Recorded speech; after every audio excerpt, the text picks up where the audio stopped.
Thank you, Randy. Hi, everybody. My name is Adam Barrett, Senior Product Manager for DefenseStorm, and I'm very excited to share with you an innovative new solution that we call CyberFraud. Now, what makes CyberFraud unique is that it was built on a cybersecurity platform. So that gives us the ability to correlate data from your core, online banking, and network, which gives us an early view into fraud so that we can detect it and stop it before the transaction. So now I'll walk you through how that works. We start when someone lands on your website or your mobile app. Now, this person might be there to log into an existing account, open a new account, or perhaps apply for a new loan. But we'll be looking to see where they're coming from. Are they coming from outside the United States, maybe a high-risk country or an OFAC-sanctioned nation, or a high-risk location from within the United States? Is it your classic credential stuffer, where we have a single IP address that's trying to access multiple accounts? Or maybe that same single IP is applying for multiple loans. Or the flip side, do we have multiple IPs in different locations trying to access the same account, something we see when a scam is unfolding? And then leveraging dark web data, we can also let you know if there's evidence that your member has become a victim of malware. Now, assuming everything checks out at the front door, we continue monitoring throughout the session.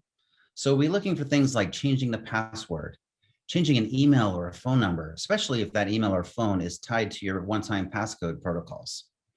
Are they linking to external financial accounts? Are they doing it through instant verification or microdeposits? Because we see a lot more fraud with the microdeposits. We'll look for suspicious patterns of deposits and withdrawals, or frequent logins to a low-balance dormant account, something we often see when a fraudster is staging an account before committing fraud or money laundering.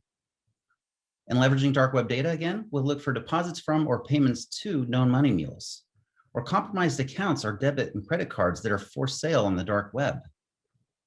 And a lot of these tactics apply well to internal fraud as well.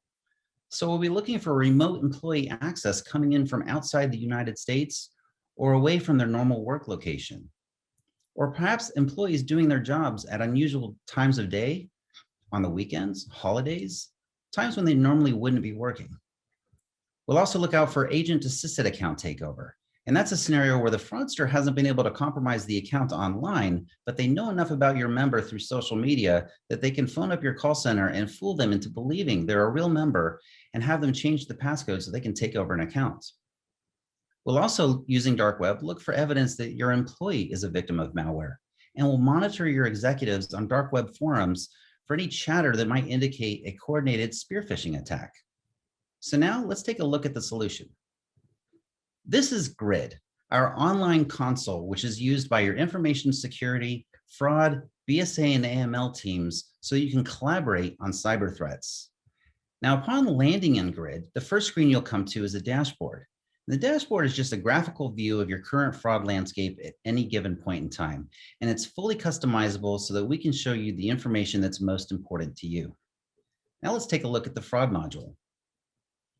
When you land on the fraud module, you'll see a list of fraud alerts that have triggered. Now, this is a demo, so it's a very small sampling of the overall solution that we can provide, but I'll pick one example here that indicates when someone has fallen victim to a scam, where we see multiple IPs trying to access the same account. Now, in this scenario, let's assume that we know that this particular member lives in South Carolina, and we've seen this IP address before. But then we also see IP addresses from different cities and states in a very short span of time.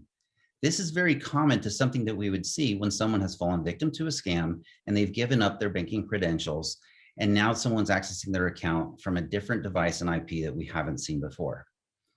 So in this scenario, we have reason to believe that this account has been compromised by a fraudster in Fall River, Massachusetts using this IP.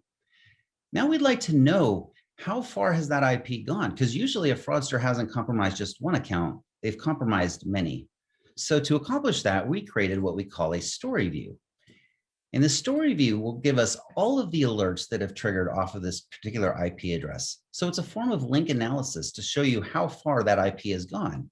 And you can see it's gone quite far.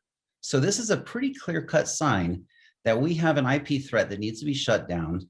It's probably linked to an organized fraud ring. So now we want to gather some evidence that we'll use for our SAR filing with FinCEN or for local law enforcement. So I'm simply going to escalate this into a new incident.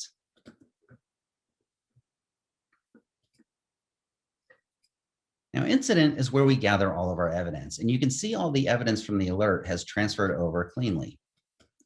Additionally, you can bring in evidence from other systems simply by dragging and dropping anything you want right here on the screen. You can also update the state, the severity, assign owners to this case, assign watchers or a due date. We can also link to other incidents. We can add notes, and all of this information will be captured in an activity log, which will serve as your audit trail throughout the investigation. And when we're done with our investigation, we have all of our evidence, we simply click this button here to generate a ticket report. And this report will be downloaded and then uploaded to do your SAR filing with FinCEN or sent to local law enforcement. So thank you all very much for your time today and for NAFQ for giving us this opportunity to showcase our product. Hope you all have a great day.